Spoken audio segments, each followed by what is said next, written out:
Hey everybody, my name is Rich Roll. This is my podcast. Welcome to it. My guest today is high-performance psychologist Dr. Michael Gervais. Over the years, Michael has worked alongside some of the world's most accomplished, most elite professional and Olympic athletes to help them perform at their peak in high-consequence environments. Today, we pick things up where we last left off for basically a masterclass on human potential.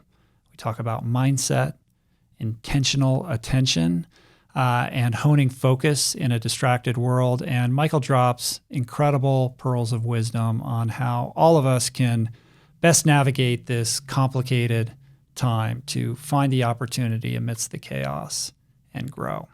If you're digging my stuff and this channel, please take a second to hit that subscribe button as well as the little notification bell so you can be properly alerted every time we drop a new video.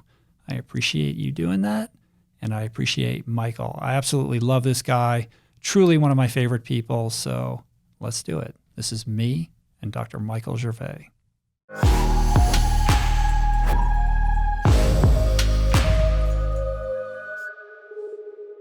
Dr. Michael Gervais is back in the house, round 4. I can't believe it. You've changed my life. Come on.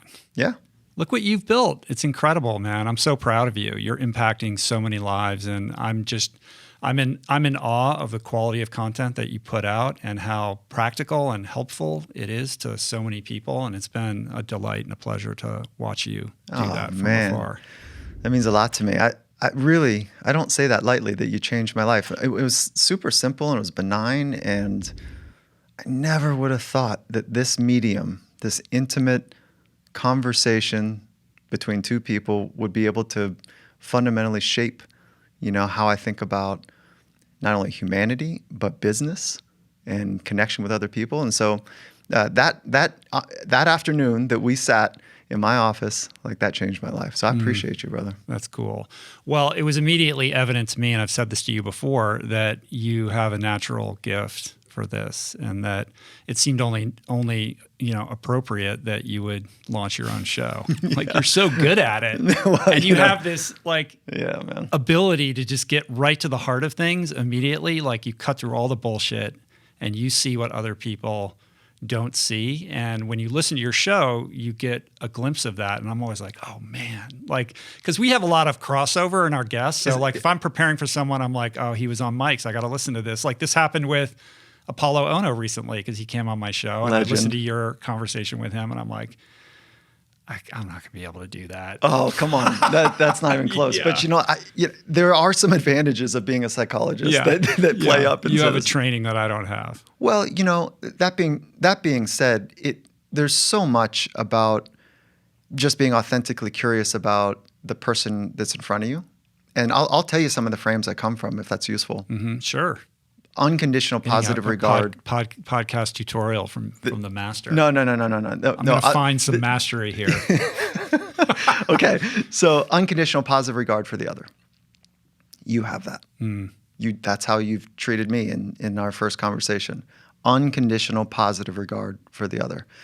And I think that as a philosophical note for how we engage with humans, that is born out of the psychologist and the theory called Rogerian psychology, Carl Rogers.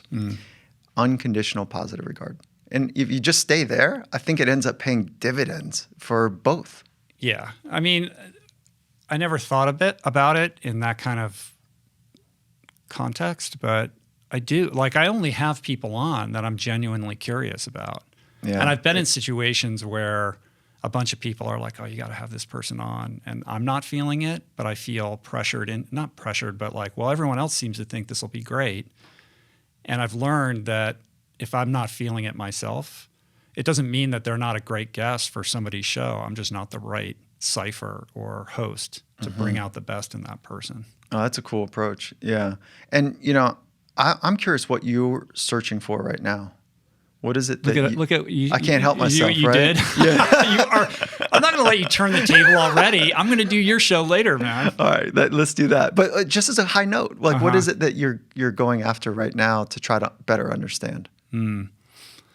Well, a couple things. I mean, the first thing I would say is I'm starting to put more attention on the guests that I'm seeking out, because I really haven't done that from a vision or systemic approach. It's somewhat reactive and very much impulsive. Like I'll just come across somebody and I'm like, oh, they're cool, and I'll do that. And I don't like put on my calendar, okay, I have to book these people and I got to seek them out and track them down. Like it all just kind of happens organically, and that seemed to work. But I think the show could benefit from me approaching it from a little bit more of a mindful, intentional perspective. So I'm putting my focus on that.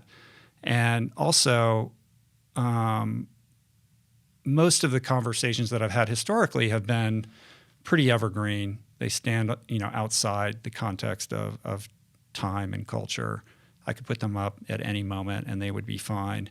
But the world changed in some pretty fundamental ways this past year, and I felt called to participate in that conversation in a more contemporaneous way. So now every 2 weeks, I'm doing a conversation with my friend Adam Skolnick, who co-wrote David Goggins' book and is a New York Times contributor, journalist, adventurer, environmentalist. And we talk about kind of things that are happening in the now. So that's new, and that's been kind of a little bit of a growth curve, getting used to that and putting myself out there in a new and different way, because this has always been about the guest. But with these particular conversations, that focus gets flipped a little bit more on me. I've loved it. I've loved following what you're doing. Yeah, thanks, it's cool. Man. Yeah, nice work. So yeah, that's where my head's at. But I have been spending a lot of time paying attention to what's going on in America and across the world right now, and it's very unique. It's concerning. I think there's opportunity in it as well.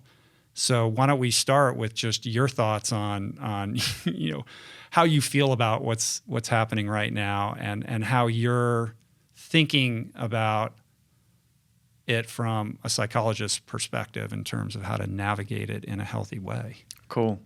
I think that one is, let's put a little fine point on psychologists for just a moment, is that there's general psychology, there's child psychology, and then I've cut my teeth in sports psychology, sports/performance, and then a subspecialty, if you will, in consequential environments.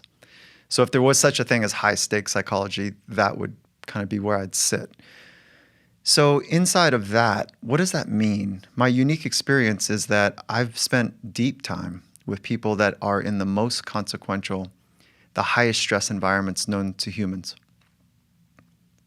I'm finding incredible portability right now from those insights and practices for the rest of us. Because we're all in some form or another in a higher stakes environment. Right now, the stress levels, well, if we just look at some basic data, suicide ideation and actual suicide are up. Anxiety, depression, addiction, all curving, hockey stick type arc stuff. So we're seeing mental health, and the echo of mental health is going to be here for a while. The mental health concerns and the echo from what's happening right now, both from an awakening from the social injustice and the systemic racism and individual racism that's taking place, as well as a illness that we're struggling with, And so mental health is important. And I don't think I'm the most, I'd like to think I am, but I'm not the most compassionate person. I'm more of a systems thinker, and I really love getting into kind of what the heart and the truth of something is, and understanding how we can grow and be authentic in that growth arc towards the reaches of what is possible. So that's not like, I'm not this compassionate, heartfelt, high drive, empathetic person. I'd like to be. I've been working on that my whole life, but I'm flooded with it now. Right? I'm feeling what people are feeling, and I'm scared. I'm nervous for people. And then my friends that are listening to this right now are saying, dude, you're so bullish and optimistic about the future. What are you talking about? So I've got both of those that are playing forward right now. So I vacillate from despair to optimism.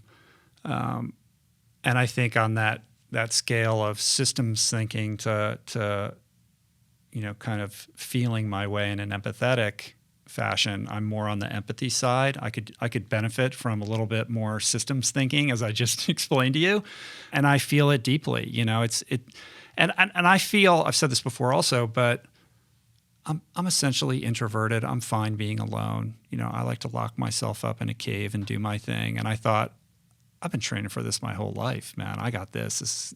Everyone's going to be out there suffering, and I'm going to thrive. But it's really worn thin, and not being able to see your friends, and not being able to plan for the future or have specific things to look forward to is very difficult. But from a personal perspective, the hardest part has been trying to parent 2 teenage daughters through this who are really having a hard time. And it's been, When you say hard time, do you mean like mental health? Mental health, yeah. Right. Yeah, I've got a extroverted 16-year-old who wants to be with her friends and is in art school and loves the tactile, practical aspect of her craft, which has been stripped away from her. And now she's on Zoom from 8 to 4 and then has to do her homework on the computer, all in the home. And another 13-year-old daughter who is very much an introvert, but the deprivation of external stimuli is causing, some real mental strain on her. And I feel powerless to be of service to how to help them figure this out. I mean, and I'm just, it just breaks my heart. I think the fact that you're aware of it is kind of step one. Because the old model of, let's call it, well, hold on, let me back up. No one's getting through this world without facing down trauma. Big trauma, big T or small t. So suffering is part of the experience that we have. It's a shared experience that we have. The word trauma takes suffering and puts a little finer point on it, right? But what we're talking about is suffering. Now, that being said, let's call it 1980 model. Suck it up, harden up, figure it out, go back to work. Come on, what's wrong with you? Like, those are the messages that we were giving kids when we were growing up. I don't know if you got those messages, but pretty much. Yeah, definitely. Like the narrative, the social narrative was that, whether it was in the house or not. And right now, what's taking place is very different. The fact that you're like, I'm really concerned about the right. Step one, awareness. Always is going to start there. And whatever practices that we can put in place to be able to increase our awareness, we're on to something. Step two is be grounded next to the person that you love. And so that's what showed up for me for years, working with some of the best in the world in their craft and some people that are aspiring to be, is that when they rattle and I've worked my ass off to be grounded, that gift, whether it's an emotional rattle or something else that's taking, usually when we rattle, it's emotional. But my mentors taught that to me at a young age, that when I would be melting or unraveling or frustrated or scared, and this is Gary de Blasio, was my mentor for a long time, like since I was 16. And he'd just look at me because he knew me. And he'd just look right into me and he's like, I see you. And he's like, I'm here for you. As I'm melting down, frustrated, scared, whatever, trying to find the words to say that I'm scared, but I'm really just using frustration as the vehicle, the unfortunate vehicle of talking about fear and sadness. And man, just have someone next to you that sees you and gets you, that in and of itself probably explains why 70% of treatment effects in small room psychology take place from rapport. The relationship in and of itself accounts for, we believe, about 70% of change. Not the advice or the counseling, just being there. Yeah. Listening, seeing, understanding. And then if you've got some really cool tactics and strategies that you can layer on top of it, that only accounts for 20 to 30% of the change. The impulse that I'm always fighting is trying to fix it, of course. Of course. And it's like, I can't fix it. So then I get rattled and I'm not able to be that calm, soothing presence. I find that hard to believe. It's true, man. I find it hard to believe. Ask Julie. She'll tell you. But the other piece is like, but what you're talking about too is that you did you say the word powerless or helpless? Which word did you choose? I think I used powerless. Yeah. Which is, that's where it starts to get scary for the people that are supposed to be the powerful, right? So what does powerful mean, not like I'm powerful and going to tell you what to do, Mr. or Mrs., like not that type of power. I know that's not what you mean. But Albert Bandura, are you familiar with his work? Oh, this is going to be fun, Rich. So Albert Bandura, Dr. Bandura, living legend. He's octogenarian at this point, Stanford. And he changed psychology. So he was one of the frickin' top tier, tip of the hour people that I wanted to have on Finding Mastery, and I got to sit down with him. So it's like a living legend that I got to sit down with. So his original paradigm shifting theory was on self-efficacy. And so efficacy means power, efficacious. It's a beautiful word, not well used, not often used. So self-efficacy, and he found that there's 5 ways to build a sense of internal power for people, to have agency. And agency is a fancy word for you determine your experience in life. You're an agent in this, as opposed to at the whip's end of your external world. But so what does it mean to have agency, and how do we build efficacy? It's really cool. And without getting too far in the mumbo jumbo, you know all of these skills. I'm going to rattle them off. I'll rattle them off quickly. Vicarious experiences. So looking at somebody that is doing something close to what you want to be doing one day, just looking at it and being able to see that I think I could do that look at the choices they made. Just watching mentorship in that way, but they don't have to be true mentors, but something that's close to what you want to do. An example. What's an example? Just as an example to point to look to. Yes. Yeah. So that's actually a really important part of becoming efficacious, is seeing what good to you looks like, or maybe great. The next is self-talk. Knowing how to talk to yourself. If you don't know how to talk to yourself well, it's nearly impossible. And this is where I think you recognize the kind of the bullshit of naive optimism meets the frontier of being in the amphitheater. Like, it's got to be real, the way you speak to yourself. And I haven't met a world-class thinker or doer that isn't fundamentally optimistic. Yeah, that's a key theme and point that you make time and time again in Compete to Create, which I'm on like chapter 8 of now, which I love. The audiobook. Yeah, the audiobook's cool. great. Thanks, I love mate. it. Yeah. I love it because it's comprehensive, but it's also very practical and understandable, and you just relate these tools that we can all implement into our life that are all lifted from your work and your studying and working with all of these athletes. But what was really striking about it is this refrain that all of these things are trainable, are teachable, from optimism to grit to confidence to calm. We tend to look at high performers and think, well, that guy's super optimistic. He always thinks it's going to work out. He's able to control his mechanism at will. He was born that way, or had great parents. Yeah, exactly. And I'm Debbie Downer, or I always think it's not going to work out, and that's just the way that I'm wired. Yeah, so there's likely a predisposition towards anxiety or depression or optimism or pessimism that we're not fully aware of, right? There's some genetic coding that happens passed on from a genetic standpoint from our parents and great parents. That being said, is optimism and pessimism are the 2 basic frameworks for how you view your future. It's kind of that, there's not another one. Some people might say, no, realism. Well, you can have a realistic pessimism and a realistic optimism. It is the frame that you see your future through. And so it's a trainable skill, completely trainable. So is the opposite of that, like helplessness and learned helplessness, optimism and learned optimism. Oh yeah, that doesn't actually snap well together. But the optimism and pessimism, both are learned, and which means we can get better at them.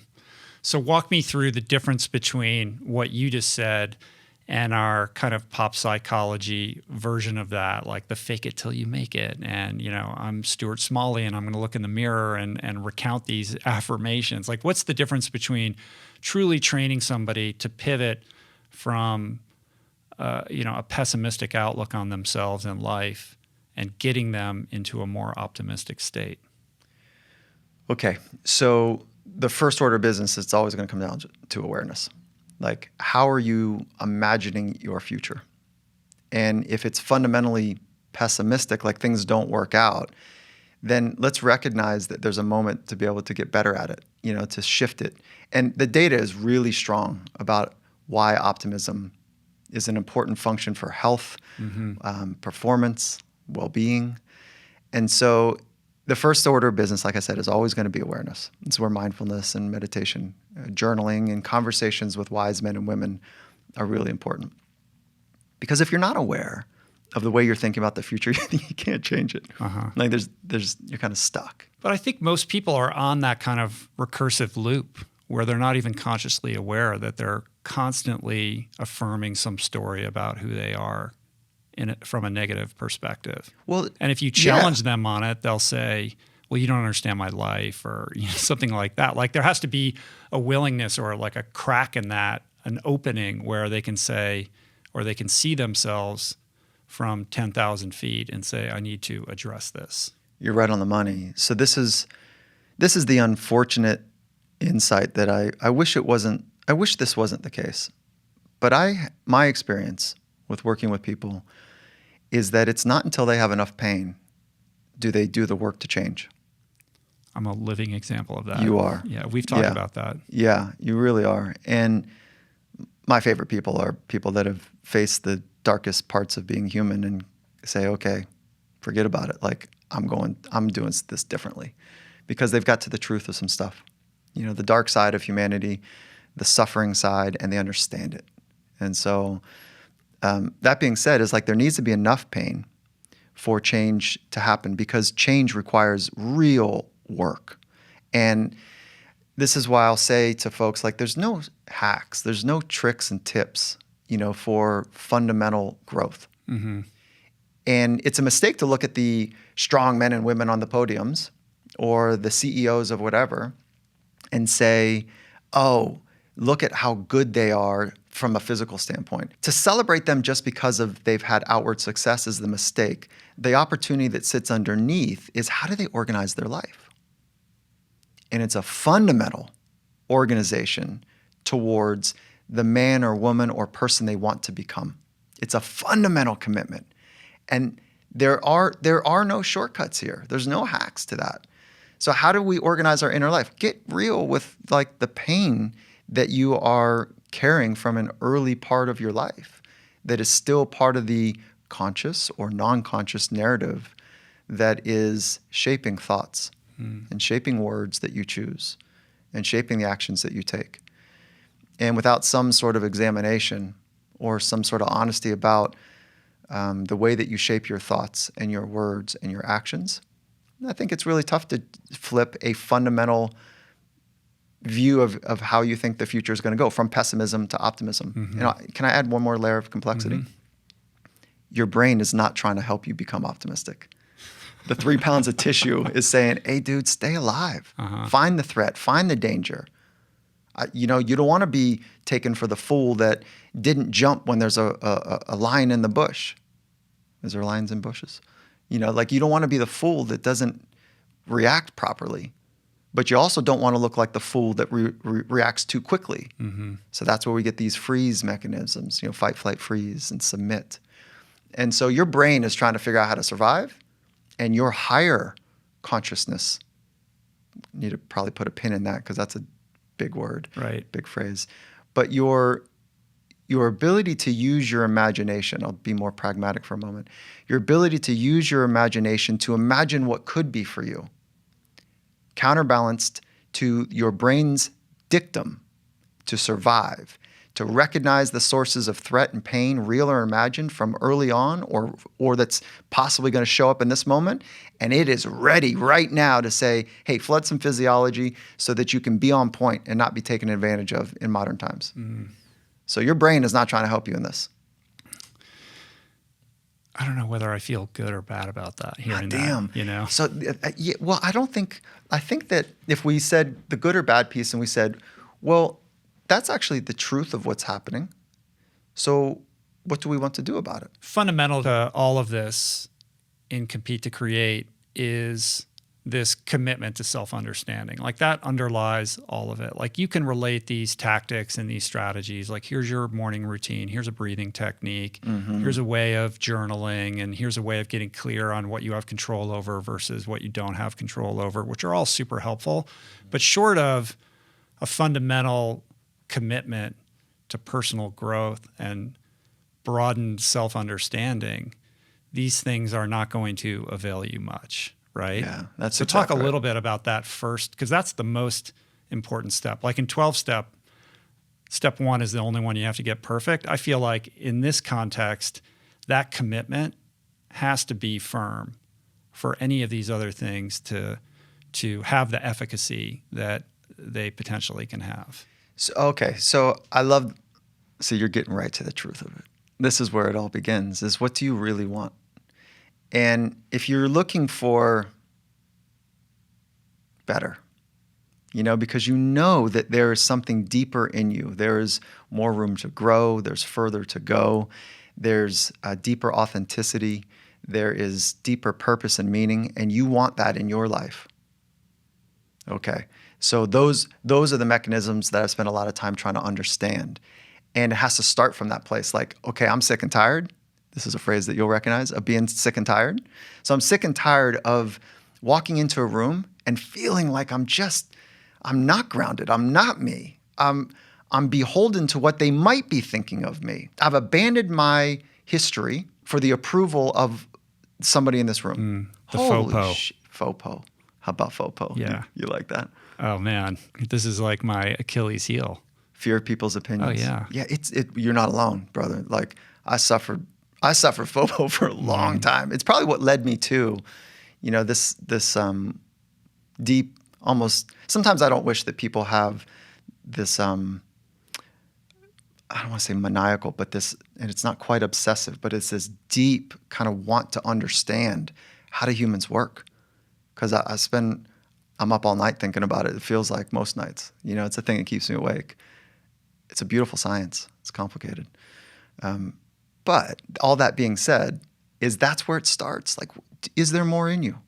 And if there is, hold on, put a pin in that. There is more in you. There is more in me. So what do we do to be able to free ourselves up to express the reaches of our potential? What do we do? Well, if you and I wanted to go walk from here to New York City, and we hadn't done that walk before, you know what you and I would do? We would go get with somebody. We'd say, hey, who's walked it? Tell me what to do on the Rockies when I get to the Rockies. Tell me what to do when, or help me understand how to navigate this type of challenges, or what are the challenges? So you would go get around a community of people that understand deeper, that have done it. They've traveled the path.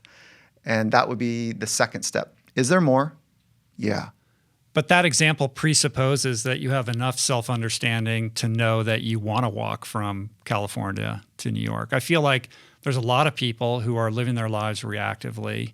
They know they want, they thirst, they hunger for more meaning, more purpose, more passion in their life, but they're completely bereft of the tools or the means by which to connect with what that might look like. So they're shooting darts in the dark, thinking, I want these things, but how do I even begin the process of trying to figure out what that might mean for me?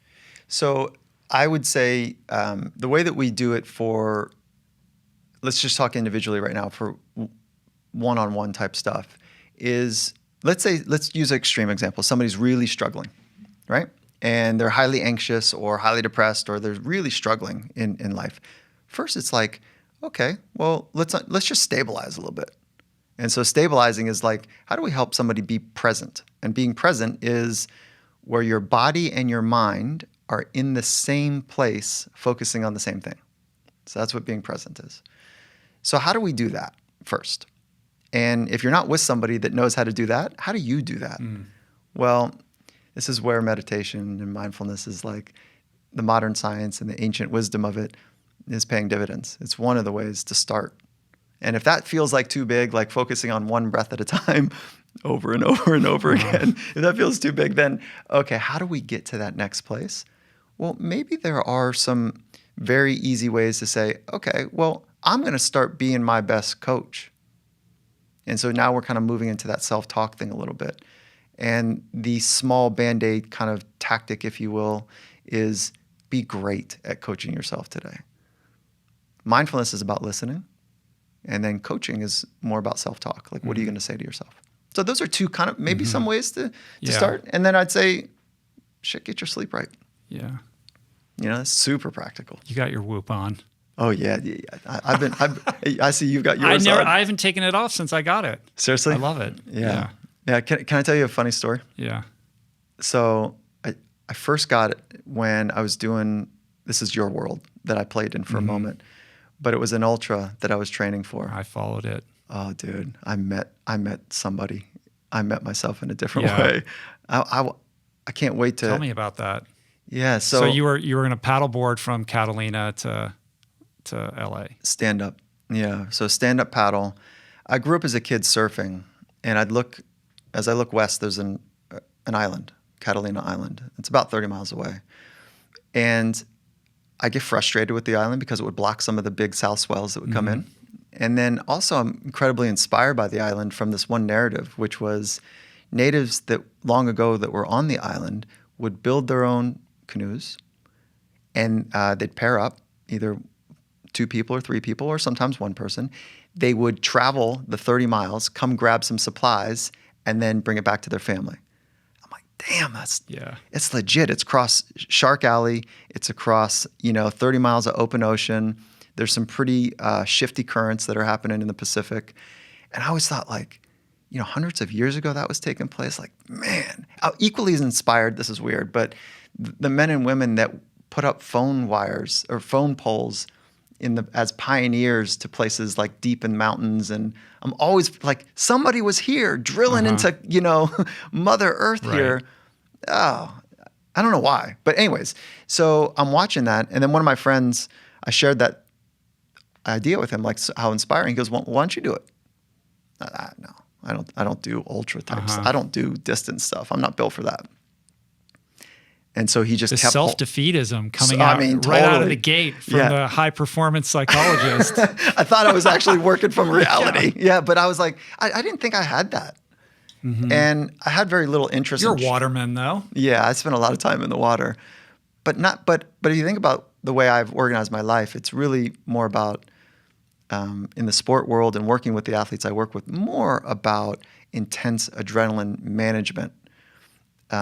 And then it wasn't until maybe about 8 years ago that I started spending time with people that were doing back-to-back stuff, like what you're doing, like really distance-based stuff. Carl Metzler. Do you know that name? He ran the Pony Express. No. So it was a project that we did with Red Bull. Metzger? Metzger. I think it's Metzger. Yeah. It sounds familiar. It was amazing. He ran the Pony Express. Sorry, Carl, if you're listening. I'm sorry, Carl. Yeah, it was it was amazing what he did. He ran the Pony Express like almost without stopping, like back to back, days. Like, it was incredible. So that's when I first really got exposed through the Red Bull project of what it takes for you guys to do what you do. So a friend of mine held me accountable, and I said, yeah, okay. At one point, I was like, yeah. I think I could imagine myself doing that. And for 2-3 years in a row, when the season would arrive, he's like, so are you going to train for it? Maybe next time, And finally, he's like, enough of your bullshit. And so we were training, and I blew it on nutrition, dude. I took everything so seriously. I want to get to the Whoop story, but I never did anything like this. And I got my nutrition wrong. So on mile 23 of 31, I was hallucinating. And it also happened to be that I was doing 3.1 miles an hour into a 3.1 mile current. So standing still for 47 minutes, hallucinating, mild hallucinations. It's just under-fueled? Yeah. I mean, overtaxed, underfueled. I came out, classic rookie mistake, I came out too fast. And everyone told me, Mike, take your time, come out slow.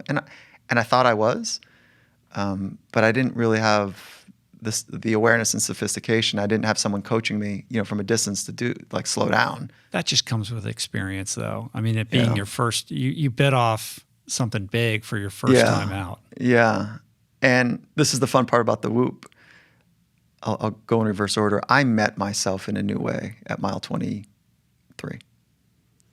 And I needed it. I felt disconnected to nature. So I called this thing I called the Project Reconnect. Mm-hmm. And what I learned twofolds was like what isolation and loneliness means, because I was there. I felt a sense of abandonment that I was like, I don't know why, but abandonment came up for me, which was a really cool way for me to get to some truths for me. And then the second thing is that I realized that I am nature. We are nature. So nature is not the ocean that I would go get connected to. You and I are the same kind of stuff. And so it was a recalibration that I didn't need to reconnect to nature. I need to reconnect to my nature. And we are nature. It's not the mountains and the oceans and the grass. Our humanity is nature. And it's complicated and it's beautiful. So that was kind of what happened. It was transformative, to say the least, for me. And then, but whoop, back to whoop. So Peter Park was a man who was helping me get fit. Mm-hmm. And he's amazing. I don't know if you know Peter, but I know who he is. I've never met him. Yeah. And so amazing human. You guys would love the conversations that you guys would have. But anyways, so he was helping me get right. And he goes, listen, make a promise. When you wake up in the morning, it was like a 4:30 wake up call. He says, don't check your whoop. Who gives a shit? Yeah. You're going, right? I was like, yeah. So I'm going. So long story made a little bit longer here is that I wake up in the morning and we had to move up our launch date. It was just a strike mission. It was just me going with a boat in case I got in trouble, a trail boat. And so so we had to move up the date a week early. And so I had 5 days of travel in like 7 different hotel rooms. And I was like, okay, give me a 2-day breather and No, got to go now. So I woke up and you know what my whoop score was? I don't know, 13. Yep. Was it? It was 13? Oh, man. I've had those days. I'm going to show you. I'm going to pull it up and show you that. You wake up and you're just like, today is not my day. But it becomes a predictor of behavior. So it's dangerous in that regard. So I didn't look, though. Yeah, good. I made the commitment. And so that had something to do with bonking. Uh-huh. Like I was on fumes. And you know what it also reminds me of, and I think you know this probably better than I do, is that we are made of so much. We are capable of so much. And so there's so much more inside of us. And so it was a reminder of that. Yeah, that's great. I love that. I mean, I think that it's beautifully told, and I'm glad you had that experience. I think there's something very unique about the endurance pursuit that stands distinct from the acute challenges of some of the athletes that you work with, where it's about these like microscopic moments. Yeah. And the kind of, and dealing with like fear. You have, guys jumping out of planes at 25,000 feet and the kind of stuff that you're more familiar with. But wait, without a parachute. Right, without a parachute. Into a 16-story net that he built. Did you have Luke on the show? No, I would love to. I would love to. You guys would have a great conversation. Yeah, I'd love to talk to that guy. Insane. For people that don't know, Michael worked with Luke Akins, who jumped out of a plane at 25,000 feet without a parachute and landed in a net. It's just the most bananas thing ever. The size of a 4-car garage. Like he's working with David Blaine right now. Are you involved in the Ascension project? I'm not. No. When I saw David do his little trailer, I immediately thought of you and wondered whether you were involved, because I know Luke is. Yeah, Luke. That's a pretty. Luke's is more dangerous, I think, by far. Mm-hmm. But what David Blaine's doing is real. So it was supposed to be like today, I think, but weather pushed it off. So basically, what he's doing, for those that don't know, and he will have done it by the time this airs, but he wants to just strap himself to a whole bunch of balloons and float up into the air like a little kid. Yeah. And he has a parachute up in the balloons, but he's not going to put it on until he's out of sight because he wants that visual. And then his idea is to go up to the elevation of Everest. He wants to get above 25,000, hopefully up to 29, and then parachute down. It's crazy. It's awesome. What's so amazing and unique about that guy is that he pairs his magic skills with these true feats of athletic endurance. That's right. The breathing and the cold and all the stuff that he does that makes him very special. Yeah, for sure. But back to the endurance thing. I mean, I think what I've learned and what it sounds like you got a taste of is that unique experience of self-connection that occurs when you're beyond depleted and stripped of all of your natural defenses and all the layers that prevent you from being that connected to who you are and the environment. And there's like a percolation of self-awareness and self-understanding that occurs. And then it translates into doing these things that you didn't think you were capable of. And so you become more connected to your potential. Like the ceiling on what you become, what you believe is possible, gets raised. That's exactly it. And you were asking earlier, like, how do people actually get to step one? Maybe the step is to sign up for something with you, because you're going to push them into that thin herd space. And I don't know if you're doing that much anymore with the current conditions or at all. But if somebody could pair up with you for a little bit, I mean, you'll take them there. Oh, I can take them there. Yeah, you'll take them there. And what a guide you'd be, really, And so that's one way to do it for sure. And I also think that we don't have to do extreme anything to get to the extreme awareness. You can do it on a pillow. You can do it in a conversation with someone that is wise. And you can do it by yourself in a journal. It's harder that way. It's harder. Yeah. Or you could take ayahuasca, I suppose, which some people do. Yeah. We all have our ways of getting there, I guess. Yeah. That's cool. But endurance, ultra endurance has been this amazing teacher in my life. Mm-hmm. And I don't necessarily feel like I have that much more that I feel like I need to prove to myself in that regard. But the lessons that I've learned from that inform everything that I do. There you go. And, I think that right now, the lessons that we need to learn are incredible right now. Like what are we doing with politics? What are we doing with COVID? And what are we doing with, the perfect storm here between racial justice, Mother Nature. Like, let me speak on Mother Nature for just one more minute. Is that I bought this. I'm disappointed. It's too strong of a word, but man, I bought this hook is a better way to think about it, early when COVID was first announced. And it was like, okay, isolation, lockdown, war, front lines, home front. And then I said, wait a minute, those are all jailhouse terms. Those are all like war-based frameworks that we're trying to do something against Mother Nature. Mm-hmm. So it's wrong. Our tactic, our approach is fundamentally dislocated from how Mother Nature and we are Mother Nature are working together.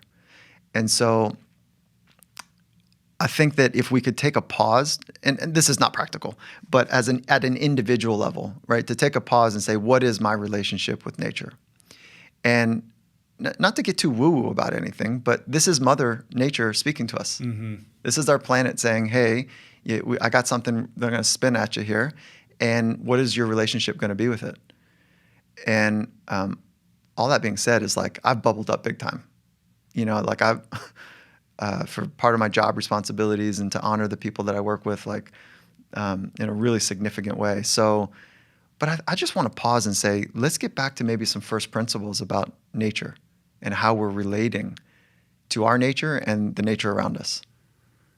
There's a lot to be mined in that. I mean, similar to you, I've been essentially locked down, but I've spent a lot of time thinking about that, not just the efficacy of our national strategy or global strategy, but how to behave on a personal level. Like there's our macro relationship with nature and then our interpersonal relationship, each one of our individual relationship with nature. On a macro level, nature is telling us, look, your systems are broken.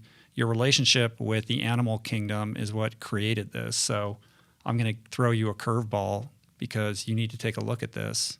We're not really taking a look at it. On an individual level, there's very little talk about ensuring that our individual immune systems are intact. And part of buttressing our immune system is being in contact with a diversity of environments and other people. But now we're being told we have to remove ourselves from other people. And I understand that, and I'm doing that, and I'm wearing masks and being a good citizen and all of that. But what is really going on here? And now we're in this situation where we've bungled and mishandled this to such a vast degree that there's no end in sight for this current protocol. Short of a vaccine being developed, we're just going to continue to accumulate 1,000 cases a day or whatever it is. We're not going to reach herd immunity in this way. We're kind of either we completely lock down or we completely open up, but we're in this liminal space where we're not really achieving anything except prolonging the length at which we have to delay everything else in our lives. Yeah, you and I are going to be fine, and we're going to figure it out because we have agency, back to kind of point number one. And we are using as best we can our community and our information from science and our history and being alive to want to do right, for self and others. And those that have some underlying conditions, some real anxiety, some victimization, some depression, holy shit. Really, you can't go out of your house right now, without being scared.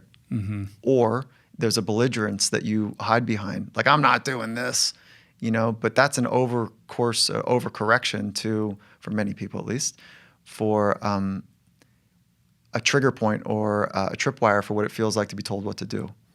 And so it's brutal. Well, it's a witch's brew. It's not just the pandemic. It's our political environment. It is economic insecurity that's driving, fear, division, vitriol, loneliness, separation. There's a giant swath of this country who feels unheard.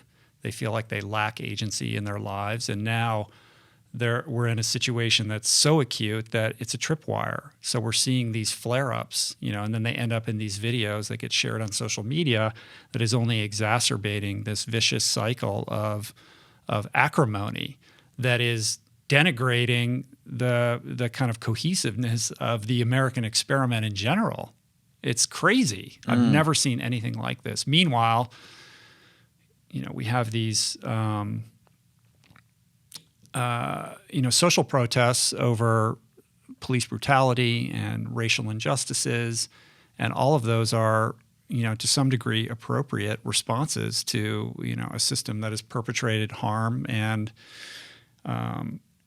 lack of justice for so many people in this country. And all of that taken together has created this moment that is very strange. And it's for myself, it's like there's an uncertainty, how do I engage with the world right now? And I find myself at times should I say this? Well, if I say this, then that person's, the people are afraid to speak. They're afraid to act. We don't know what the ground rules are here, and it's unprecedented in certain ways. Yeah, I think I know I struggle with that same thing, this bit of a dance, if you will, because. But here's how I sort it out, and the dance is how can I say this or that, right, and speak my truth, and also not alienate people that I might make a mistake in what I'm trying to sort out, because I'm a learner. I'm trying to figure this out with everyone else. And I've got to get back to first principles is what I do. So what are my first principles that matter most to me? And my first principles might not be your first principles, but if we can get back to first principles, those kind of guiding principles that shape in the most aspirational way your thoughts, your words, and your actions. And if we can take a moment to re-examine those. And when I do that, I am so clear for me. And this, I'm going to say something that's charging and electric. I'm not voting for somebody that doesn't care about humanity. And when I say that, I know that people are saying, well, what do you mean? Of course, Donald Trump, is about humanity. I can't see it. So I'm not voting that way. There's no chance that I'm voting that way. If I had a daughter, which I don't, I'd feel awful. And I might be offending you in the way that, because I don't know your vote, and it's okay if you don't want to share You're not offending me. Yeah, I don't know where your position is. I'm with you on that. And so I've got to get back to first principles for me. And what happens for many people is they go, let's say that there's somebody at our table that goes, well, I got first principles too. And my first principles line up with supporting Donald Trump for president. And so now where we find ourselves in a problem is because they're so foundational and fundamental that we feel like we've got to protect them, those first principles. And so now we're in a vicious protection, aggressive, it feels like it's a survival mechanism and a war that's taking place on first principles. And that's where we are right now. Mm-hmm. And so for me, another first principle is to create space, to talk and to dialogue and to be curious, and at the same time have an eye and a lens on humanity. And if we don't have that, I'm really not interested in being in the conversation. Mm-hmm. And so I'm finding myself removing myself from many layers of conversations with people because I know that their first principle is so orthogonal, and there's not an interest in anything other than defending first principle as opposed to exploring. I'm okay to be wrong. I'll tell you, my ego is no longer involved in what I do. And if my first principles and the way I'm acting on them are in error, which they will be at some points in my life, cool, call me out. I want to get better. But a first principle for me, sorry to get on the soapbox with you, but humanity. Like, it's a first principle. Humanity, empathy, listening, conversation, nuance, appreciation. Yeah, not narcissism. I know what that is as a trained psychologist, and I'm not diagnosing anybody. But you know what? When you can't see another person and really separate that another person is different than your identity, think about that for a minute. That's what narcissism is. The inability to know the difference that you are your own individual person and not merely a reflection of me. That is a disordered way of engaging socially. And so what happens when people can't see that you have your own life and your own experience, that you're merely a reflection of me? And if right now you're wearing a striped shirt and I don't like striped shirts, I'm going to be cunning and sophisticated and making you feel absolutely horrible about how dare you wear, how stupid are you? Why would you wear a striped shirt? Like, please, striped shirts? What is wrong with you? And now to the point where at some point you're like, oh, maybe I should change. But I've just berated you. Because I got the FOPO. Yeah, but I just berated you as opposed to like going to saying, hey, that's really curious. Striped shirts, what's up with that? Mm-hmm. So, I don't know. Crazy got times, me going. No, I like it. I appreciate that. Yeah. Got you fired up a little bit. Yeah, I mean, I think that us folks that care about humanity and the planet need to vote in an aggressive way and come out. Get the mailing thing right. Whatever you're capable of doing in North America right now, man, be bold. I appreciated your co-collaborator Pete Carroll's words the other day on social justice. How about it? I mean, he's been about this for a long time. Yeah. And so which part of his message did you vibe with? Just the speech that he gave in general about like, look, man, this is real and we got to deal with this. Like it feels on some level, it's like, of course. But when you contextualize that within the culture of the NFL and how they've conducted themselves, over the course of this, crisis that we've endured, it feels bolder than it should. Mm-hmm. Yeah, it's complicated, and I'm so mindful that I've had incredible privilege in my life, and not from an economic standpoint. I wasn't born with a silver spoon, but the privilege and the advantage that I've had is a gift that I didn't even ask for, but I got it. And so the first time I heard white privilege, I was like, get out of here. You don't know where I came from. Like, no one from my family I had a college education. We had a well on a farm that we came from. We didn't have, our pipes were kind of busted up, but we had to figure stuff out as a kid. I still had nice things. I didn't go without. And I was like, get out of here. Like, no chance that I come from what you think is privilege. And then This was like 4 or 5 years ago when that word was first introduced to me. And the gift that I've received from some of the players at the Seattle Seahawks and the rich conversations we'd have on the bus in between, practice and on road trips, in between practice and games and whatever. And when they broke it down to, you have an advantage. Strip that word away, privilege. You have an advantage. You call the cops if something's wrong with your home, right? Yeah, not us. Go fill in the blanks. Keep going right down the list. And so I go, oh, I had an advantage. Yeah, I see that. And I want to be careful because I've had lots of advantages, but it can also sound like I'm starting to get egotistical in some of the things, but the basic advantage of just being born into a system that values white and being Caucasian, that's something to pay attention to. Yeah. Well, I just love that Coach Carroll addressed it directly. Yeah, he did. Yeah. Yeah. I think that he's a humanist, period. He studied humanistic psychology. He did one of his degrees, his master's degree, studied one of the humanistic psychologists and how it impacts. I didn't know that. Yeah. So he's a humanist as well. How are the Seahawks doing? Well, we don't know yet. You're going up to the bubble soon. Well, the bubble's pretty intense, and we got to figure out what the right rhythms are. And so one of the reasons I've been bubbled up is to make sure that I'm doing the right thing, if ever, but it's a dislocating experience for me this year. And so I travel from LA to Seattle every week for 2, 3, 4 times or days a week. But to do that this year is irresponsible. Yeah. And so, yeah, so the season's about ready to fire up. Preseason's happening here in a bit. And I'm not sure at the time of the recording where we'll be, but what a massive experiment, that's taking place right now. What's your perspective on how the NBA has handled it? Meaning full-on bubble up? Right. Yeah, I think that at the time, I would say I'd make that same decision, and I'd probably still stay the course. There's great consequences to this. Consequences to family, consequences to earnings for the league. It feels responsible. So there's pro cons to both. But I'd feel safer in that environment than some of the other environments that I see taking place.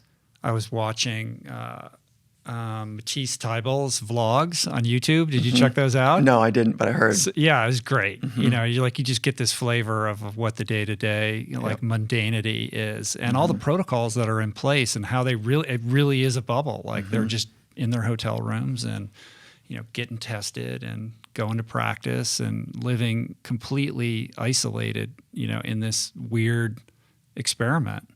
And this is, in many respects, there's something really important for all of us to say, what is the purpose of sport in society? Is it a luxury? Is it a requirement? How does it fit? Why are we so interested in making this? Is it a business?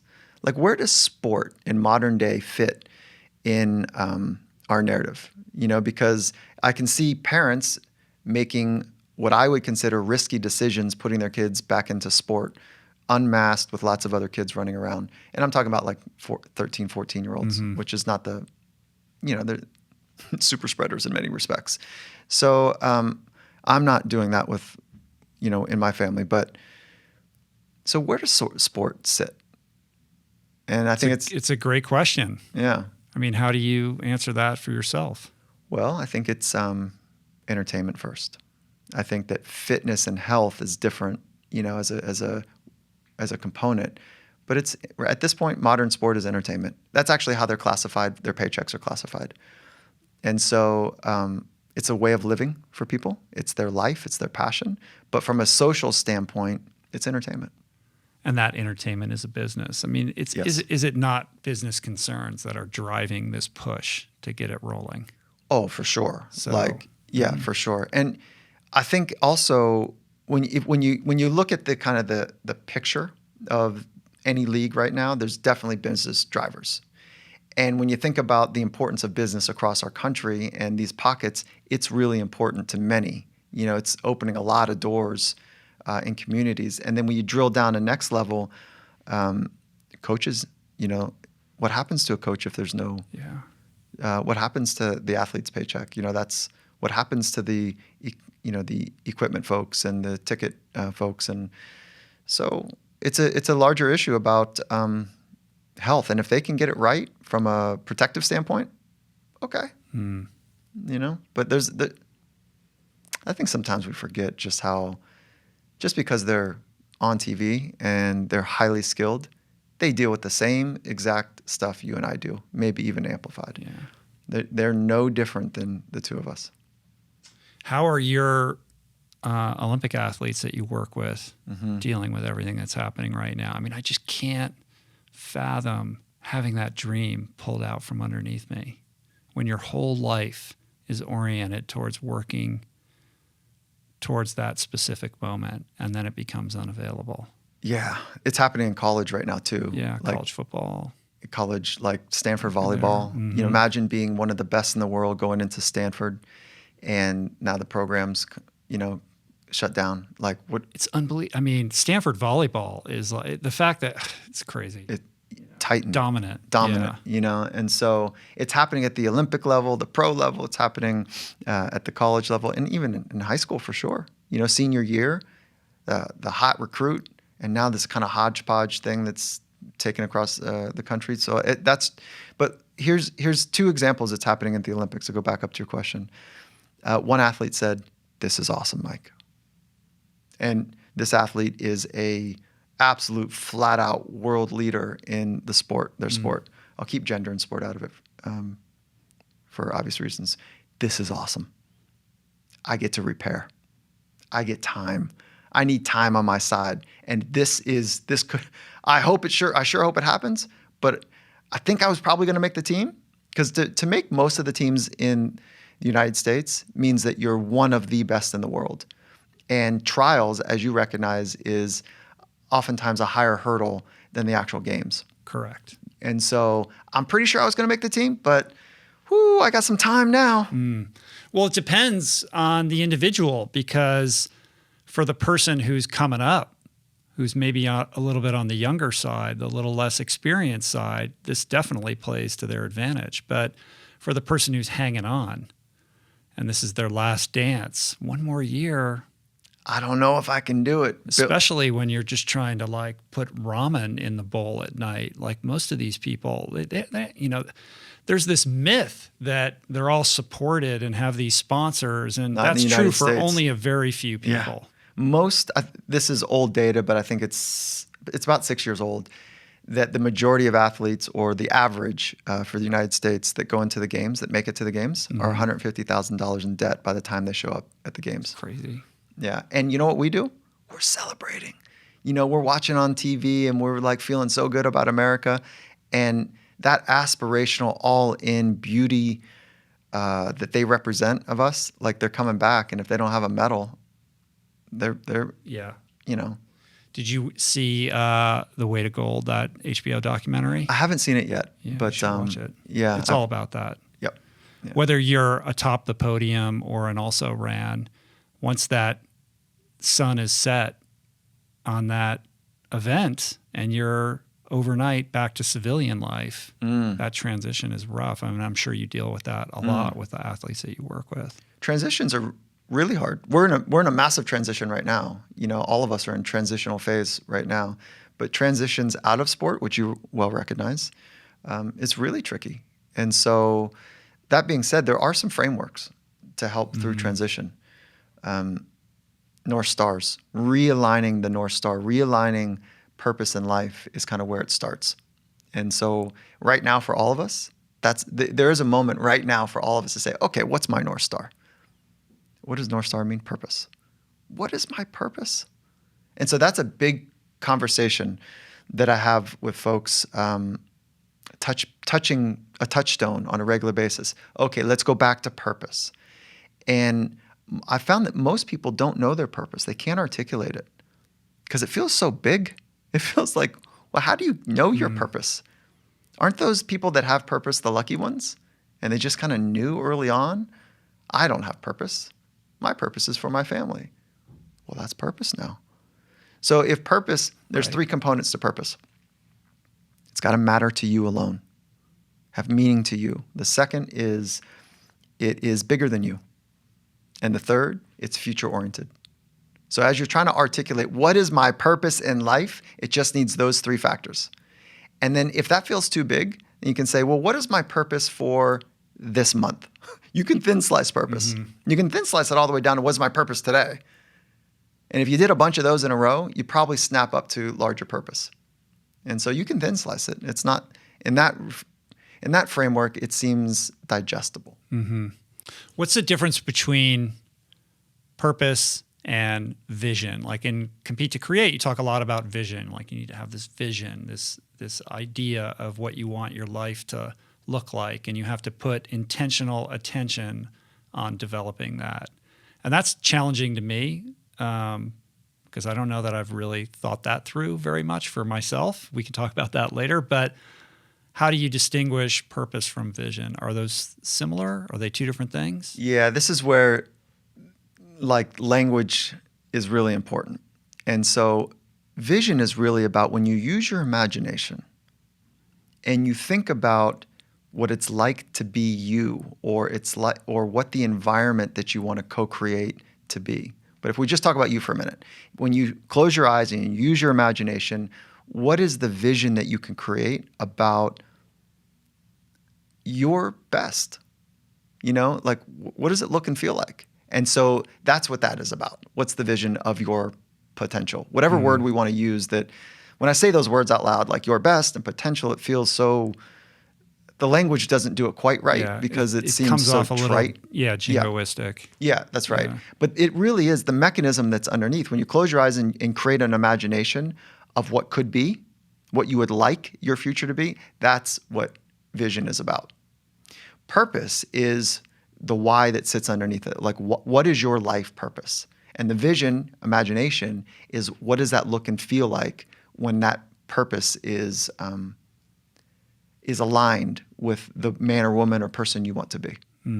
Does that help? And then underneath of that is like mission, like little missions, like little missions. It still feels esoteric, like trying to figure out how to drill that down into, a practical application on a day-to-day basis.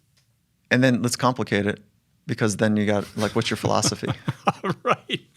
Right? I got to have a purpose, a vision, and a philosophy. Come on, man. You need all of them. I got shit to do. But that's right. We got to pay some bills too. Yes. But so purpose is this thing like, what am I doing with my time here? Vision is, what does it look like when it's firing on all cylinders? And then philosophy is, what are the guiding principles? Is love a guiding principle that is important to you? Is kill or be killed a guiding principle? Is capitalism at all cost? Win or go home? Or is it, something on the other side, which is like cooperation? Is it, I'm blanking on like different principles that matter. But so principles, that's your philosophy. Vision is when you use your imagination, go big, figure it out. Like not the what, but the how. And then what about values? Because that's come up on the podcast a lot, like aligning your actions with what is your value system? And are you aligning your actions with that value system? It's cool. Those are principles. Values are principles. Values and action are really first principles. Yeah. And so I would not separate those two. Seems like a lot of work. Does it? Yeah. Okay, hold on. When you use your imagination and you think about... Here you go. You're turning it on me. You want to wait for? I know. Want to wait for our podcast? Want to wait for the other podcast? Okay. Well, I'll indulge you a little bit. Yeah. So when you use your imagination and you think about what it's like to be you when you're like just at your best, what's that about? What are the words you use? What are the images that come up? Effortless, strong, capable, articulate. And then what are you doing to express those characteristics? Like now we're using imagination about what's possible in your life. So it's about you being that way. But then what do you think that is? Is it, let's do sport for a minute. Is it like, I don't know, being in the Super Bowl? Is it breaking records? Is it, there's some concreteness now to get into. Is it building a media empire for you? Is it, being like absolutely a community-minded person? Like when you go there, how does it start to create some texture or some shape? Yeah, I think that, and maybe we could talk about this more on your show, but I look at, like, let's just take this podcast, for example. So I approach this much like I would approach a race. I trained as a swimmer as a kid. I learned visualization techniques. I learned how to train my body and my mind to prepare for an event. And I carry those tools into everything that I do. So today I show up, I prepare so that I'm ready. I get in the right frame of mind and mindset. I try to make sure I get enough sleep and that I'm nourished and all of those things so that I can show up and be the best version of myself in this conversation. The goal being to have the most present, authentic, best version of what this conversation could possibly be. In the same way that when I would get up on the blocks for a swimming race, I visualized it so much that now it's just a matter of executing, right? It's different in that in a swimming race, there's much more that you have control over. There's fewer variables. I don't know what you're thinking, what you're going to say. Okay, this is great. And I have to just be present and available for whatever is going to happen and not try to control it. So there's a relinquishing in it. But I don't think about like, oh, I'm going to build this huge media company or I want to influence this many people. Like I just I'm much more in the moment of, I trust and believe that if I repeatedly show up with the best version of who I can possibly be, that those other things kind of take care of themselves. Okay, so awesome. You've got the frameworks and the process to show up and be your very best. You know that flat out. You know how to do that. Yeah, I've been doing that my whole life. That's right. So that's baked. And that's where you just went in this conversation. So then if you and I were kind of drilling down, which we can do later, this will be fun. But if we're drilling down, I'd say, okay, so you know what? Here's a vision that somebody said, let's get the best racers in the world together, swimmers. And let's see who actually excels. Let's see who can actually peak and prime and bring it amongst the best. That's a vision. And then if that person was you were creating that vision for swimming, okay? And then I would double click about the vision for you and say, what is it like for you when you're building towards that vision? And you're like, oh, I want to be free. What were the words you used? There's an effortlessness to the way that I would work. And so that's starting to shape a vision, okay? Then I would say, well, what's the purpose of this? Why do this? Why create this vision for your life? What it is that you're creating, but the man that you want to become through this exercise. What's the purpose? And then you have to answer that. Right. And then I'd say you could use values, but I'd say what are your guiding principles? Because you're gonna have to make lots of choices. Mm-hmm. And then when you're making those choices, to be a savage in business or to be a collaborator, whatever, I'm being orthogonal. You got to make these micro decisions. The better you know your principles, the easier you can line up your thoughts, words, and actions. Right. And then you'll be your best. So I'll do this with you, just super practical. My purpose is to help people live in the present moment more often. That's it. That's my purpose in life, is to help people live in this moment more often. And what I know is that to do that, we have to condition and train our minds. It's very specific. I love that. I would have thought you would have said something like, I want to help people achieve their potential, or I want people to, I want to help people, unlock their most authentic self or their best self. I think that's cool. But those are broader, less specific. Yeah, for me. Because those things occur as a result of being more present in your life. Yeah. Yeah. So what my purpose, and remember when we go back to the science, is that there needs to be three components. It needs to matter to you. Yes, I want people to be their very best, whatever. But you know what? I want to help people understand, because this is the keyhole. Living in the present moment and knowing how to condition and train your mind so that you can be present more often across potentially any condition that you are going to find yourself in. Shit, that's the keyhole for me. That's what gets my hair to stand up, because I know what's possible for people when they invest in the inner life. And so then the next is, what's the vision? The vision is a community of people that are flat out flourishing, right? And so I want to be part of that community. I want to curate that community. That's actually what we have in the Finding Mastery community right now. And so because they're investing in their mind and training their mind and organizing their inner life, so we're creating a community of flourishing. And that becomes this exponential. What happens if you got a bunch of people that are like really thriving in the right way? I don't know yet. My imagination hasn't gone there yet. I wish that I could get there. I don't have that yet. And then I've got first principles that are guiding my choices, guiding my words and my thoughts and my actions. So I can be about it in any moment of test. There's a lot of clarity there. How long did it take you to arrive at this? Oh, I've been chipping away. My mentor, what's it really about, Mike? What are you really doing? Chipping away. Every time I read, I bounce it up against, am I full of shit? Is this right? So it's a work in progress. It's part of the ecosystem of my inner life that I'm bouncing up against those. And I'm reserving the right, Rich, to change it too. Yeah. But it's been. But this is what you take to these corporations when you and Coach Carroll consult, right? You talk about this in the book, right? Working with Microsoft and these companies where you get people to really drill down on these things for themselves. Yeah. So this is a cool story.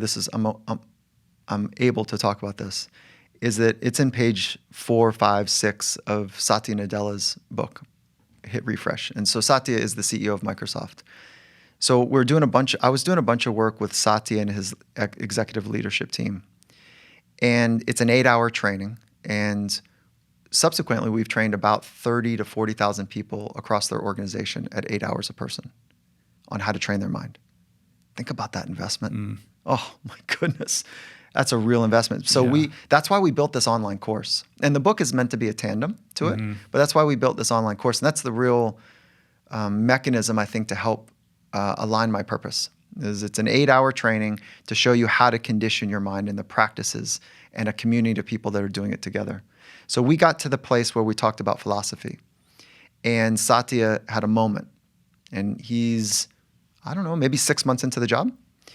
And he 15 or so direct reports, 180,000 employees roll up to these 15, 16 people.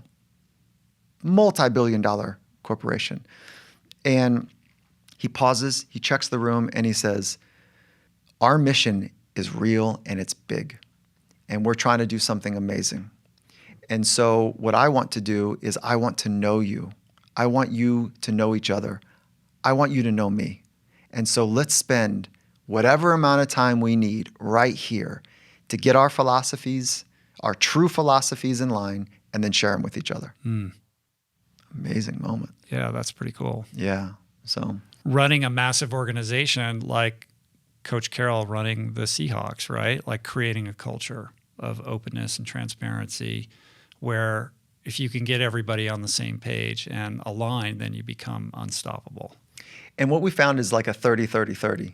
So 30% so culture, what is culture? It's a pin, it's a word for, it's an emblem for the relationships. So relationships are the artifact of whatever the culture is. And so if you can create a container, a space for people to have great relationships, and you got a really clear North Star, you got something. And so it's a 30-30-30. 30% of the folks in your organization or your family are going to be all about the first principles and the mission, and the purpose. They're like, yeah, I love this place. 30% are going to be like, what are we doing?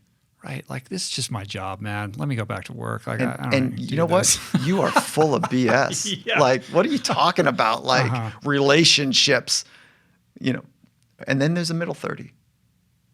That middle third is the swing voters. That's it, man. So work with them, to swing 15, 20% of that up. You got something special. I wrote down this line from the book that hit me, which is, through relationships we become. And that's another kind of theme that underscores all of this. So explain what that means, because it relates to what you just said. Yeah, I think that we're right on it, is that first the relationship with yourself, your relationship with others, with Mother Nature. Through those relationships, you become the person that hopefully you are working toward. And if you're not purposeful about it, you'll become something. You'll become someone. And if you become a bit purposeful about it, and you have that, you use your imagination, or you calibrate with your trusted community of mentors or wise men and women and people, that you say, who do I want to become? Shit, that's a real question. So through relationships, we reveal, we become the person that we are becoming. And so that's the idea. And then last little fun science note is that Harvard did a really cool study. Do you remember the study? A 75-year study? Maybe, I don't know. And they did it on fulfillment in life. So they tracked people for 75 years. And then basically they wanted to understand what goes into living a fulfilled life. Isn't that cool? So they said, okay, at the end of the study, did you live a fulfilled life, 75 years, or not? And then they drilled down underneath, what are those practices? And one of those practices, there's two really important findings that I want to share.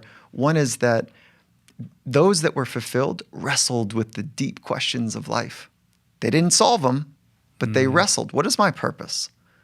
What does it mean to be alive in modern times? How do I work with money? What are we doing here? What happens after life? What happens after death, I should say. And so those are like really big, challenging, grokky type questions. Those that wrestled with them reported to live a more fulfilled life. That's counterintuitive, because when I think of the individual that's wrestling with those questions, I picture the tortured soul. Yes, that's the work though. That is the work required. Tell me you're not better because you suffer a little bit in your training, and you suffer a little bit in trying to find the right word to hit on your next book or your current book. There is a little bit of work and struggle that goes into it. Yeah.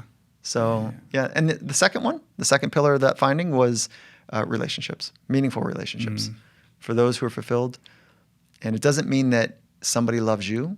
It means that you have someone and people to love. Do you think that individual who's wrestling with these fundamental questions about what what life is and what it means, is that teachable or trainable, or are some people hardwired to be, prone to that kind of thought process? Well, I think if let's be uber practical. If your thought processes throughout the day are, how am I going to eat tonight? How am I going to feed my kids?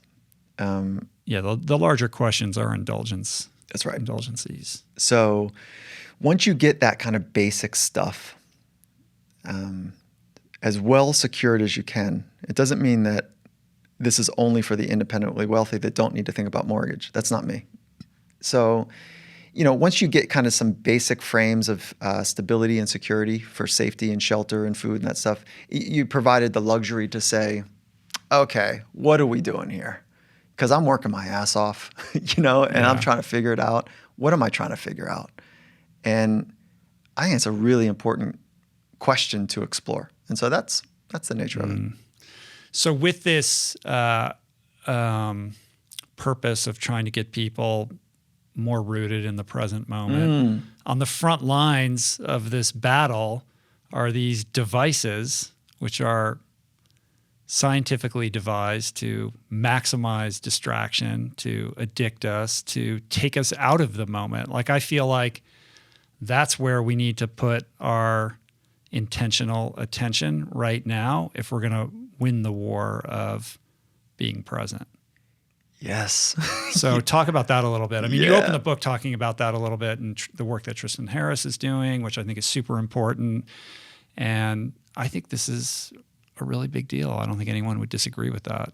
Yeah, I think so. And I don't want to knock technology at the same level. It's easy for us to kind of take pot shots at technology. I'm not suggesting that's where you're going, but I just want to kind of say that because I'm about to get... Is that because you work with Microsoft? Okay. Yeah, asterisk. No. No, but I think that it's doing, it's changing our world, and it's helping us reimagine potential. And I just want to hit a quick note is that when I grew up surfing, we had to wait a month or 2 months before the magazine would come out with the new skills that the greats were doing.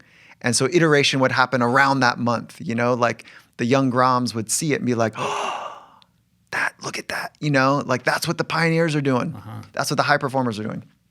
And so human potential would progress at the rate of creativity, which is that it's not, creativity and innovation is rare. It really is. But when you can see somebody else be creative or innovate, and then it speeds up that thing. Right. The acceleration of information dissemination is related directly to the rate at which creative expression and innovation can occur. Amen. Yeah. Look at your linear, logical lawyer brain making sense of everything. Good. Yes. No, I remember that. I mean, for me, it was Swimming World magazine, and I had the stack on my bedstand, and you would just count the days until it was going to be in the mailbox. That's right. And that was the only way of knowing what was going on. And now that technology has advanced in such a rapid rate that, we're seeing it daily. We're seeing innovations and creativity and, thin herd potential pushing stuff happening every day. And so those clips are happening in a way that almost is overwhelming. And so let's just talk about how our ancient brain works in modern times. So our ancient brain, it really hasn't evolved as fast as technology. Let's be clear about that. And modern technology, they understand the brain and the mind. So the brain is the hardware to oversimplify this beautiful set of 3 pounds of tissue that sits on our skull. It's the hardware, and we've got some software. Let's call it the mind right now to oversimplify this. They're better at it than most of us. And so they know how to manipulate the brain to be attracted to their technology. They know how to manipulate the mind to be attracted to their technology. That's their business. And they've got scores of PhDs that know how to create dopamine hits, which if you take a lot of dopamine, it's called cocaine. So they know how to get the brain primed for that good stuff. I say good stuff to somebody, who struggled. I don't know if cocaine was a drug of choice for you or not, but no. I knew I would like it too much. So I yeah, never did right. it. Yeah. So okay. So anyways, they're better at it than we are, and they're certainly better at it than a 14-year-old is. And when I say better, is that as soon as we have some dopamine and some feel-good stuff on our brain is saying, "Give me more, give me more." And what's required to that is some braking mechanisms, some self-control, some awareness to pull away from the slow drip of dopamine. And that takes some discernment. It takes some skill. It takes some real grit to do that. And it's really hard to do if purpose, back to that, isn't clear. Because it is so immediately what's a word? Just attractive. It's so immediately feeding, and compelling is a good word, that it's a nice, easy trade for that versus anxiety versus purpose. And certainly if purpose is not clear, this invitation to explore a slow drip of dopamine is way better than anxiety, depression, or this muddled up purpose. Or if my purpose feels like it's just to work in this system to make somebody else money, the entrepreneur or the owner or the factory line worker, whatever. So what do? I don't have an answer. Well, it becomes incumbent upon us to create healthy boundaries around these things, which takes a lot of work, because it is so alluring. I think from a neurological perspective, what is the long-term impact of constantly enduring these dopamine hits? Like when I was a kid, like a dopamine, I wasn't getting dopamine hits throughout the day. So what happens when you extrapolate that out over a number of decades? What does that do to the human psyche and the human machine? We find ourselves with the inability to be bored. And that space, boredom is like a negative connotation to space. And boredom means space is the place of creative spark and inspiration. Awareness, insight. Yes.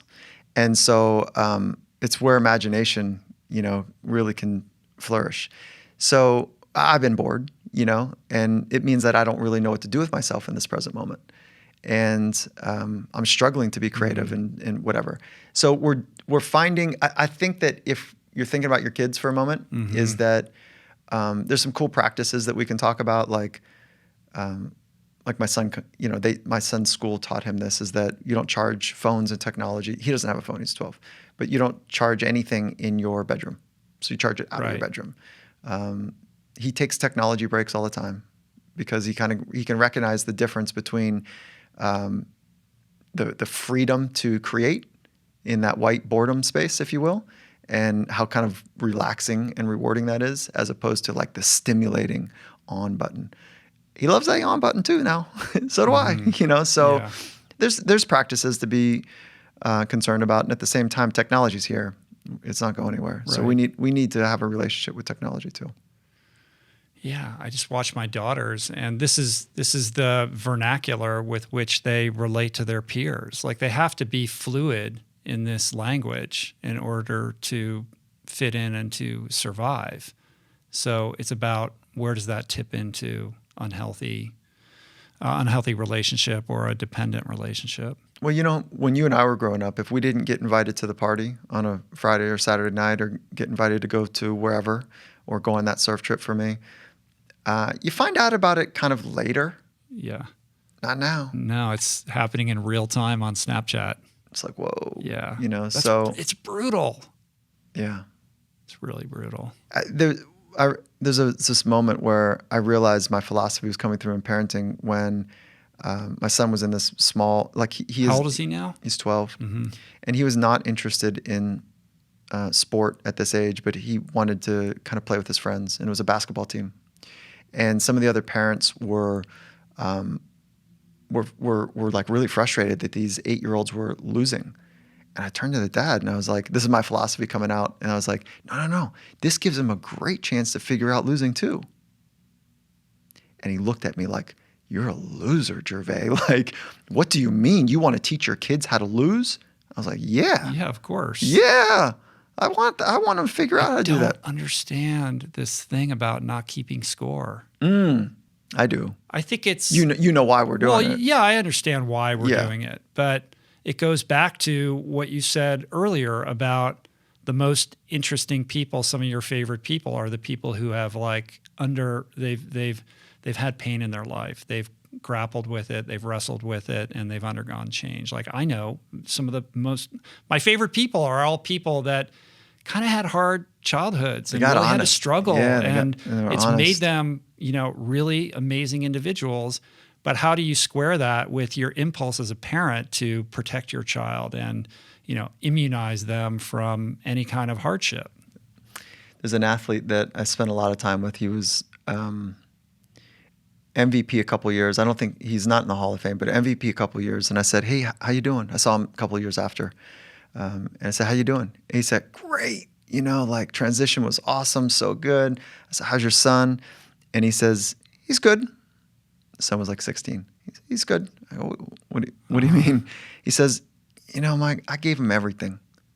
I gave him the best shoes, the best coaches. I had him invited to the best camps. He was on the frickin' floor of the NBA, kind of ball boying, just around it. He loves basketball. But I can't give him the one thing that I had. The drive. And the way he said that was, I had nothing. I can't give him nothing. So he goes, I don't know if I made a mistake, but I didn't have cool shoes. I didn't have right coaches. I was left out of the rich kid club. And you know what it taught me? I had to fucking fight. I had to scrap, drop my hips, figure it out. But when I got on the court, it was on. And I had purpose, and I had fill in the blanks of all the stuff we're talking about. And he knew exactly where he wanted to go. He had a vision of what his future could be. And he had this incredibly crisp, every day was a mission to get closer to the purpose and the vision. And he goes, I can't give him that. And so, man, that was an attunement moment for me. Like, yeah, I want my son to have a great education, and this, that, and the other. Yeah. I mean, that's the peril of every, self-made man's success story, right?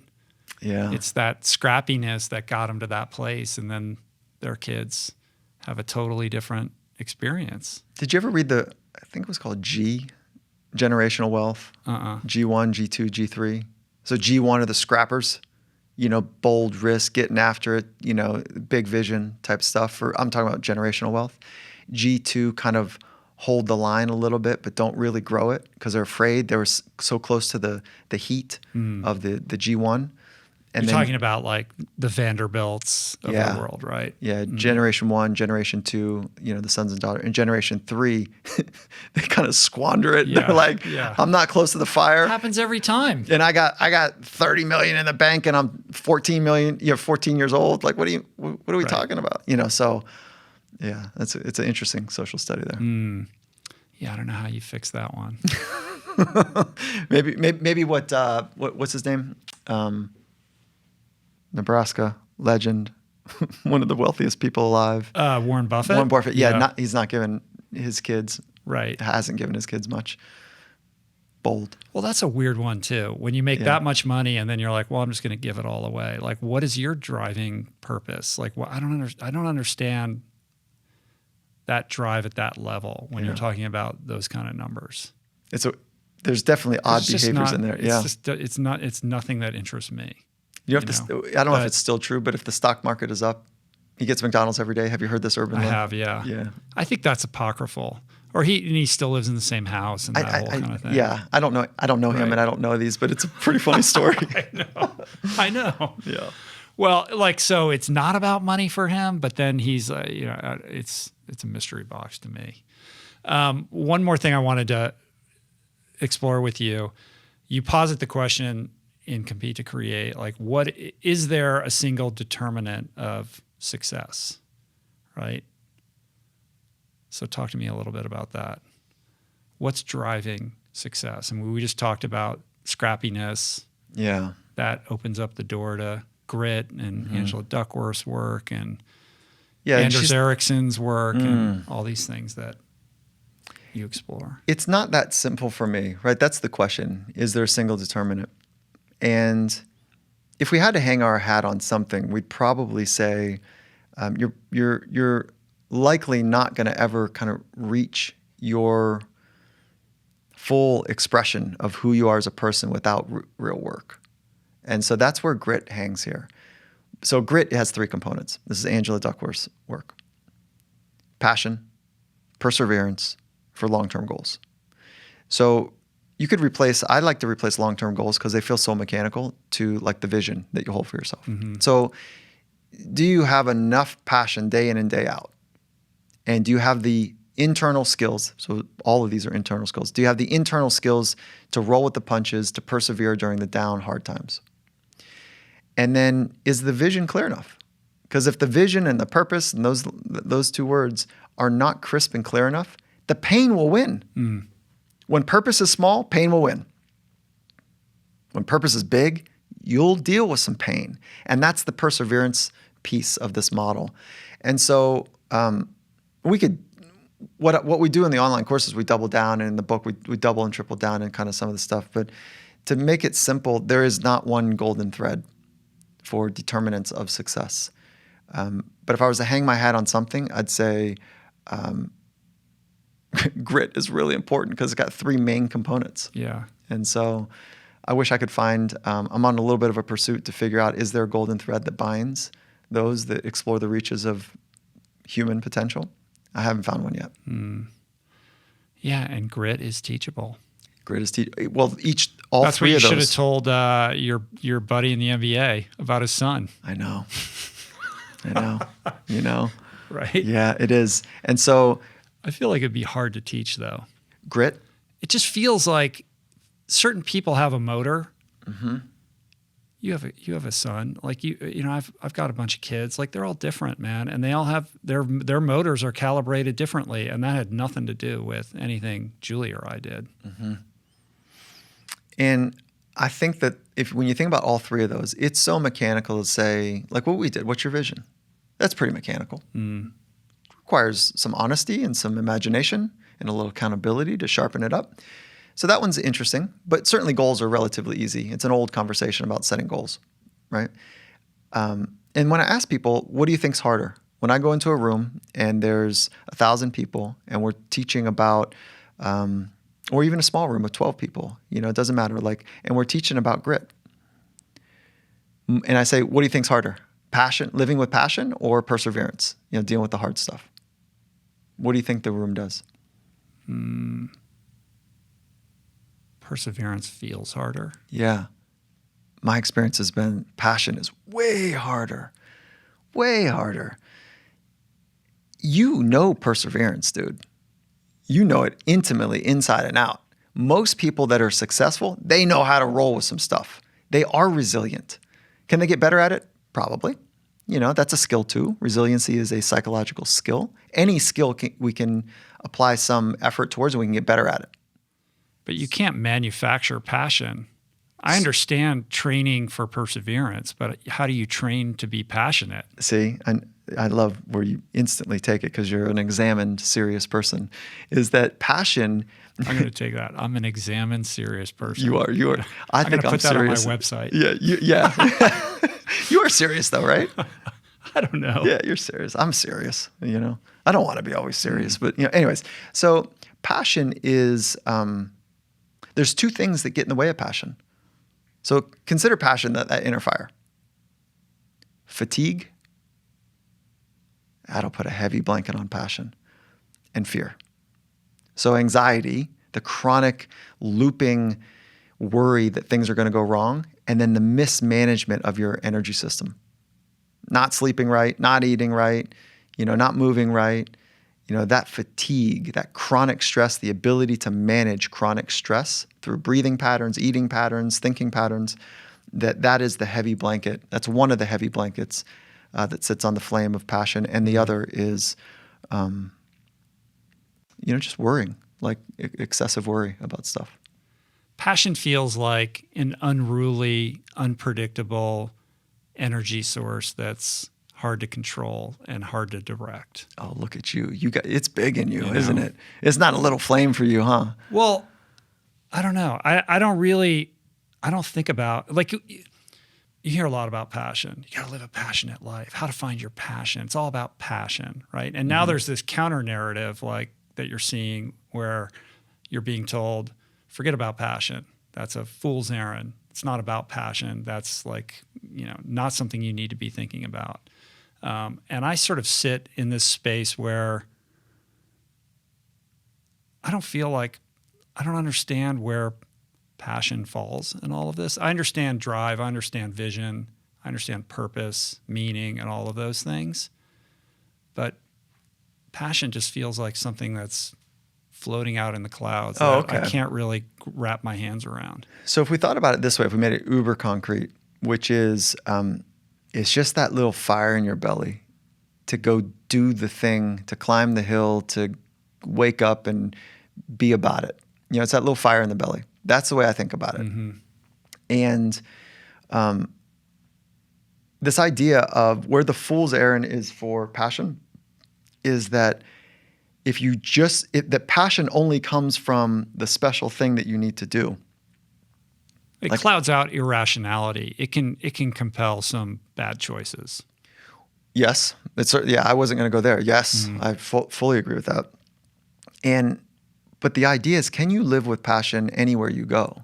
Can you have a little fire in your belly in any room that you're in any environment that you're in?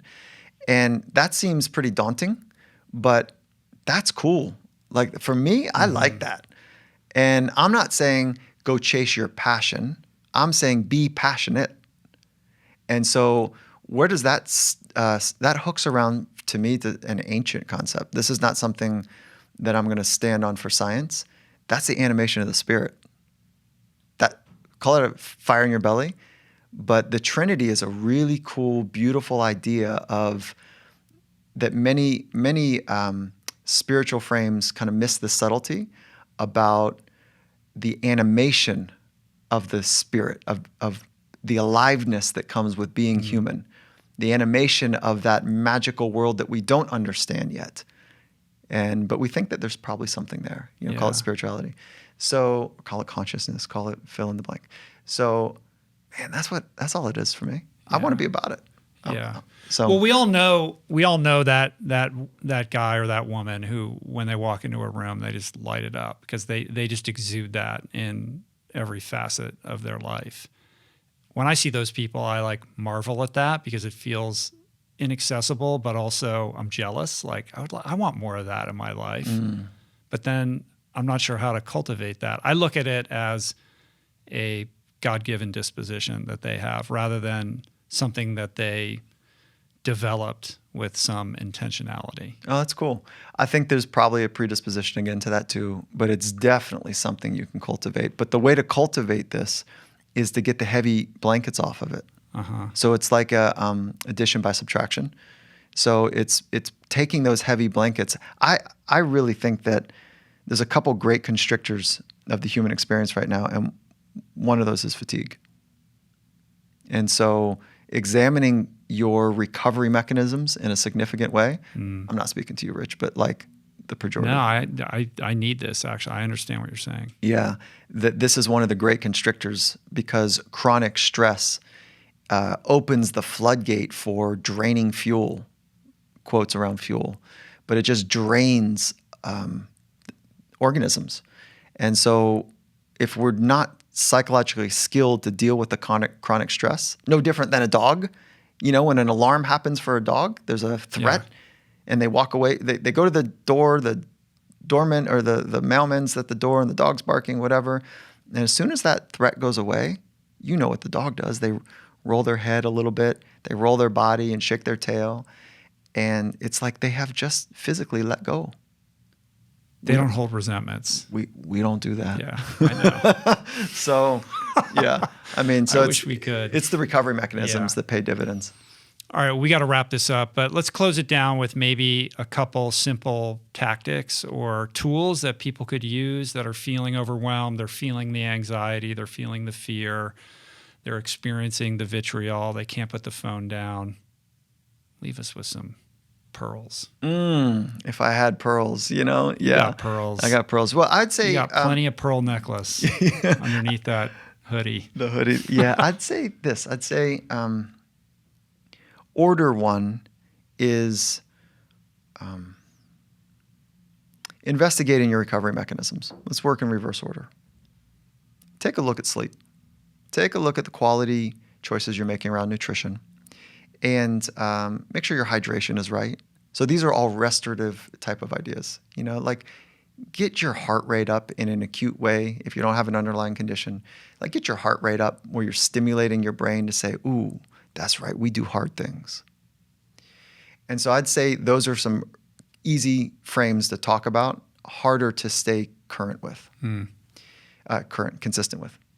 And then I'd also say that mindfulness is a place to begin. And if mindfulness seems too unavailable, it's as simple as setting a timer, following an inhale and then an exhale with all of your might, and starting over every time that you notice that you're distracted. And the moment that you notice that you're distracted, just returning back to the inhale or the exhale, wherever you are. 8 minutes is good science. 20 minutes is a little bit more interesting science you get to. The ancients would say, what are you doing timing this? You know? Yeah. So I'd say those are two kind of cool places to start. And I go way upstream to say, start with something, writing down your philosophy, the guiding principles in your life. Maybe start with your purpose. If those feel daunting, start building relationships where you're talking about stuff that really matters to you. And, you know, for a long time, people would say to me, Mike, what are the best tools to invest in?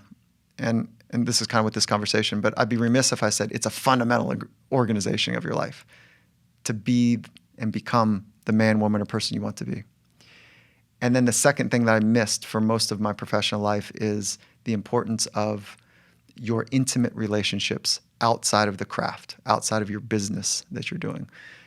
I wouldn't be the human I am today without those intimate relations, and my wife at ground zero. So, working on giving love and giving away as often as you possibly can. And so it ends up coming back around for the most part. 100%. Yeah. Give more love. I like it. powerful Mike Gervais. Hey, man, I appreciate you. You're welcome here anytime. Come back and talk to me some more. I always find it nourishing. It's a pleasure to spend time with you, so thank you. Thank you. If you want to learn more about Michael, check out his podcast, Finding Mastery. It is masterful. Can't recommend it more highly. Compete to Create. Why is it just an audiobook? How come you didn't do a print book? Was it just a deal with Audible, or? Yeah, it was an Audible original. So we went in a little bit reverse order.